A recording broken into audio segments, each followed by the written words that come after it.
What's up, YouTube? Welcome back to Prehistoric Companions. I'm Dylan. This is Vegeta and Kakarot, my super serpents. This guy here is Vegeta. He is a GHI pastel banana het hypo, and he is the first royal python that I ever got. And cruising on over here, this guy is the newest addition, one of the newer ball pythons to Prehistoric Companions anyway. This guy here is a banana chocolate cinnamon, and he is a very special ball python because he comes from the Reptarium from Brian Barczyk. This guy was actually one of Brian Barczyk's personal breeder royal pythons. Yeah, we got Vegeta Kakarot for you Dragon Ball Z nerds. But anyways, in my last video, we had baby mice. And I'm getting to the point where I have almost 30 snakes in my collection now. Let's see, 10, 11, 12, 13, 14, 15, 16, 17, 18, 19, 20, 21, 22, 23. Okay, so I had 23 snakes. Still, the collection is getting large, and 3 of my female ball pythons are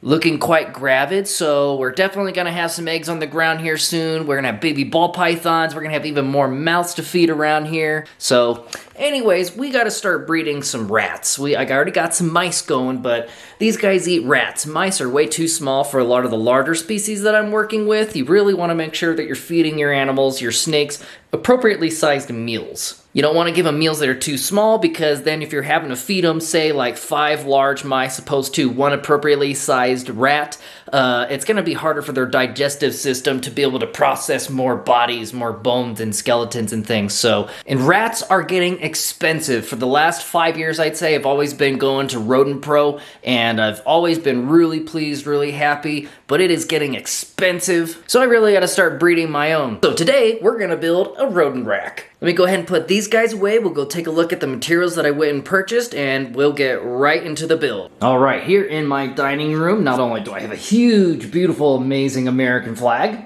but I got my materials. I got 4 of these 2x4s. These are going to be our side supports and the primary pieces that are going to be the weight-bearing load. We got these 1x2s. These will be the supports that will hold up the tubs, the sliding track racking. Then I got these 2x2s for the top.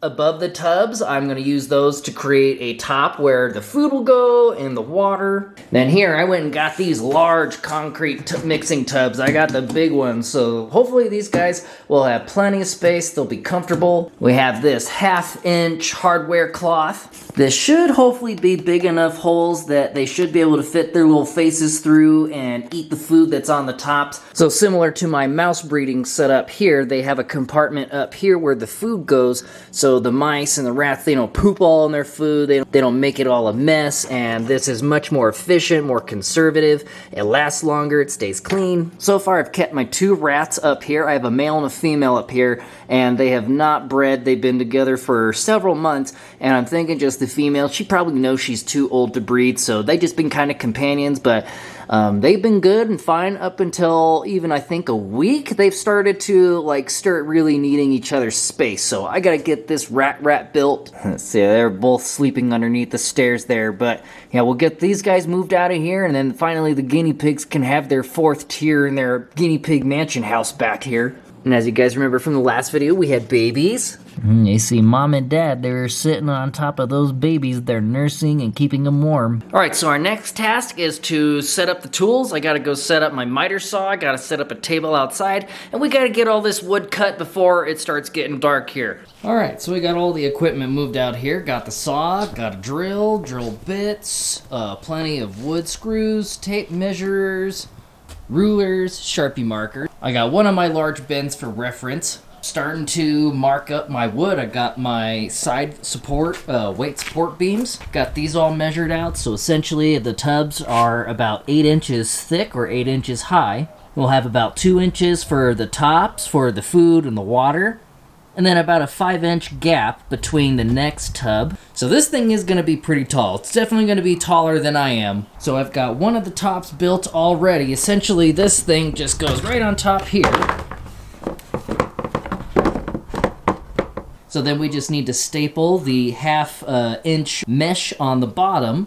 Then the food will go here. They'll have water here. I'll probably start out with like individual water cups. I mean, I want to get like a water system with a 5-gallon bucket and water lines all throughout all the tubs. That'd be the most efficient. 5 more of these to build, so let's hit the time lapse and get these built.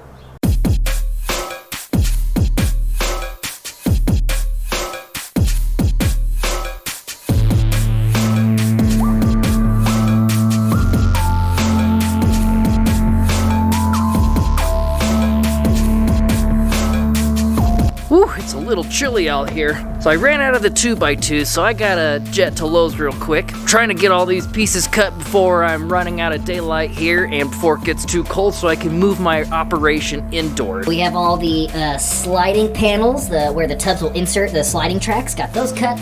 Got the side panels marked up. Yeah, I ran out of these 2x2s, so I think one more ought to do. So far, I have only spent around $220-ish on this project, so not too bad compared to probably how much a professional one would cost. A lot more, I'll tell you that. All right, got a last piece. Let's go ahead and chop it up, and I'm gonna move this operation indoors because it's getting cold out here.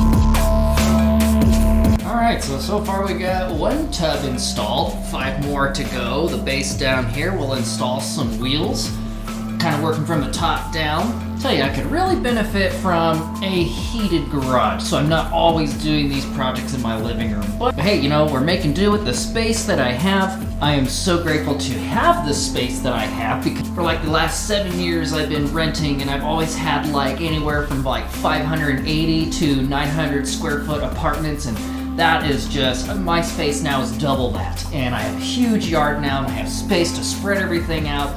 So I'm so happy that I'm able to do my projects now and I actually know where all my tools are. But yeah, definitely a heated garage would be excellent. Hey, if any of you out there, especially if any of my former students, like if you're interested in pursuing something and don't know how to get started, or you know, you have these big dreams, big goals, the most important thing is to just start somewhere. You don't have to have everything all figured out all at once. I've been trying to start my business for a while, but you need to kind of just assess your situation and kind of figure out what you think the first step is. You know, if you're trying to start a reptile business or a YouTube channel, post your first video.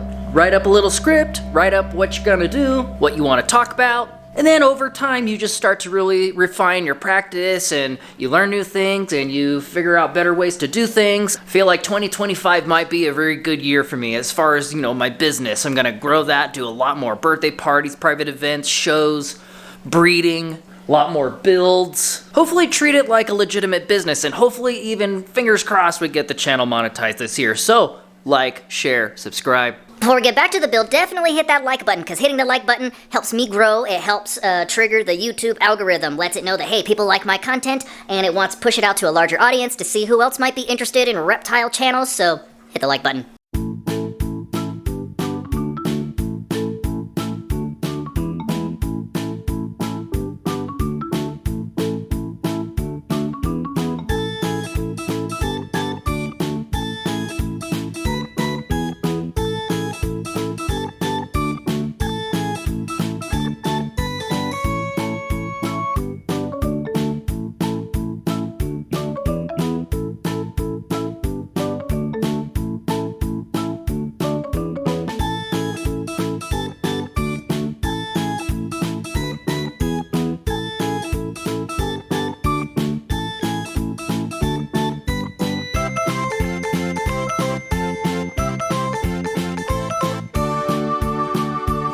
Okay, things are shaping up. I had to make one more trip to the store. I got 2 more 1x2s and 1 more 2x2. I need to flip this on the front, so this is the back here, and I need to put 2 support beams so that'll increase structural integrity. Right now it's still a little floppy, but I got 2 more of these tops to build. So let's go ahead and get that done. Now one of the last steps, I'll go ahead and paint this whole puppy white, just so it has a nice, clean, finished aesthetic.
Well, this thing is way too dang tall, so I'm gonna get another tool and I'm gonna chop this top layer and it'll be 5 tiers tall, and I think that will be perfect. Alrighty, so after 2 long days, we're finally finished. I got the rack set up in its position, got the rats moved in. Let's check it out. So this corner of my living room has just become my mammal corner. They get their 4th tier back. But yep, here's the rack looking nice. I did have to chop that top layer off because it was just way too tall and it was like still pretty wobbly. It's a lot more stable now. And you know, I could still make pretty dang good use out of 5 tubs. The slide out, not super easy, but not super hard. Like there's a little bit you have to muscle it just a little bit, so probably perfect. You also don't want it so loose or the rats are gonna be able to get out. Yeah, here's one of the rats. She is not nice. This one, I've had this rat for probably like 3 years now. One of my ball pythons, Hula, my bamboo, initially went off of foods. It was like 6 months probably at that time that she has last eaten. And this was like 3 years ago. So I tried to kickstart her feeding response again by throwing alive, and she never ate. So this thing has just become a pet. This is a female, and I did get a male, but she's probably too old to breed, and she probably knows that, so let's check out this male here. Kind of hard to see him because he's so like jet black. So yeah, my next endeavor, I'll have to hit up my buddy Gabe at Roth's Reptiles. He lives over in El Paso, so about an hour away, and he breeds all kinds of crazy cool mice, so I'm gonna have to go hit him up and get some specialty like breeds. Well folks, that's gonna be a wrap for today. Hope you guys enjoyed the time-lapse footage and the build. Let me know what you guys think by dropping me a comment in the comment sections below. Subscribe if you haven't already, and don't forget to hit that like button last thing. Thank you guys so much for all your support. Stay safe out there, and me and all my prehistoric companions hope to see you guys in the next video.